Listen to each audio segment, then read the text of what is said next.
Hi everybody, here's another video in my series where I talk about the songs from my second album, Original Game. This video is about song number 9 on the record called Peter Pan. So starting off by showing the amazing artwork that was done for this track. So this is the card that was done by Émilie Léger.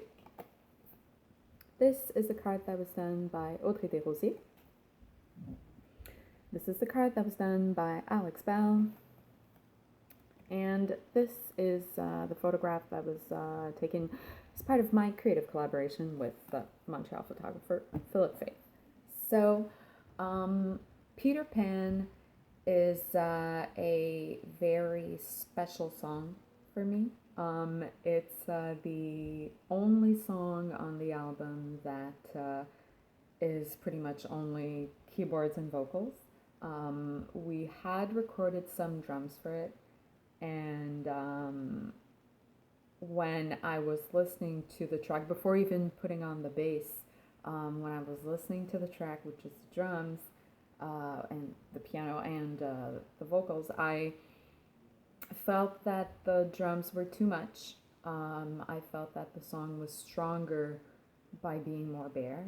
And then when we recorded the official vocals for the track, we did some backing vocals. I did a lot of very interesting stuff with vocals, actually, but when the time came for the final arrangements, both me and the sound engineer were just on the same page as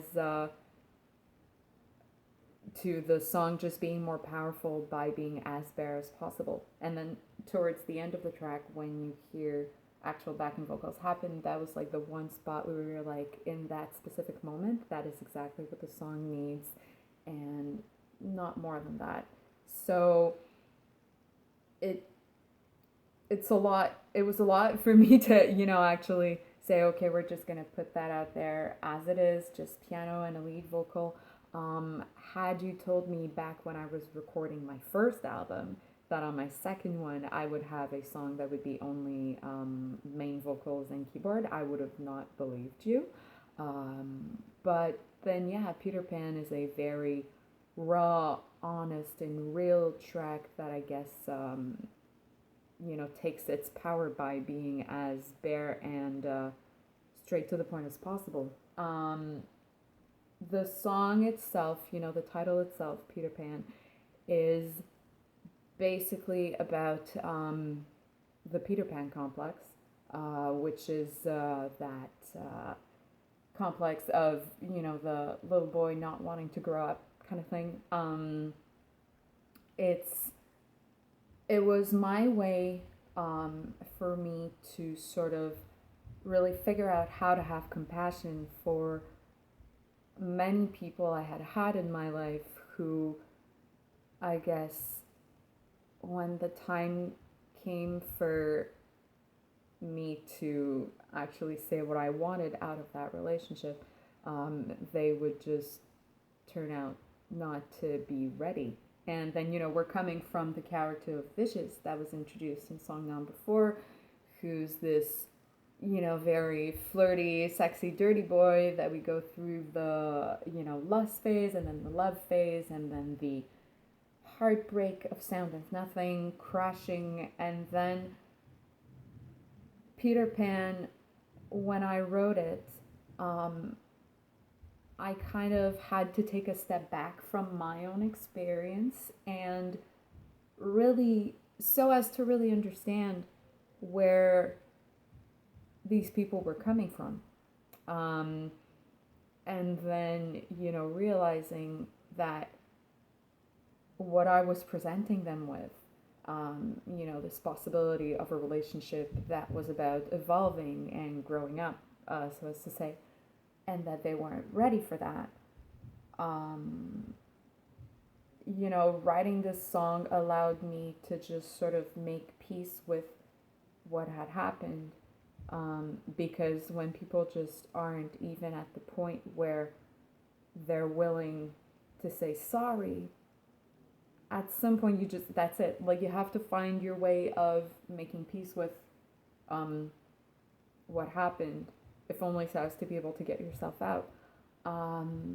So writing that song really just got me to a total place of raw honesty. And through that, like I said, I was able to achieve compassion. So it's really a very compassionate song. The I, when you read the lyrics, the I in the song is the boy talking.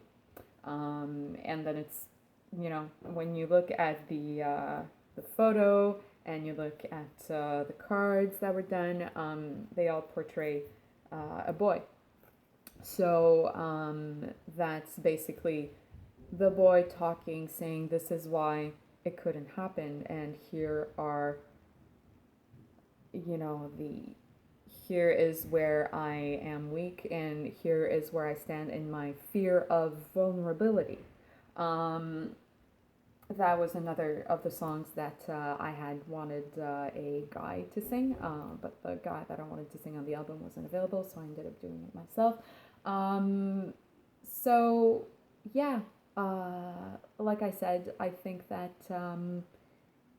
in the end, if only for yourself, you have to find the way. Once you've experienced the heartbreak and the crash, you have to find the way to rise from that.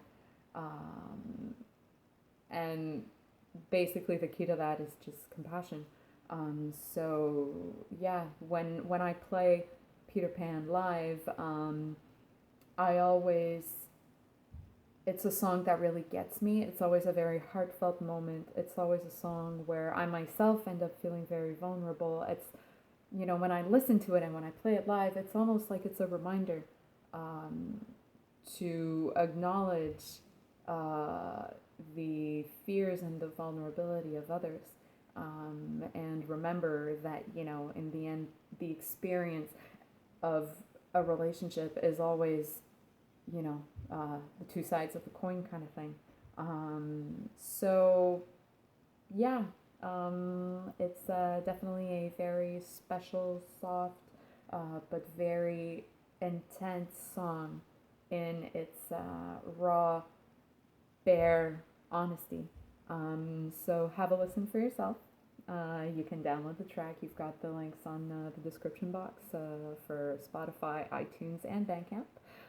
And then, of course, the link to my online store where you can get the deck of cards, the original game deck of cards, which is the greatest thing you can get for yourself right now. So, with that being said, much love as always, and I'll see you on the next video.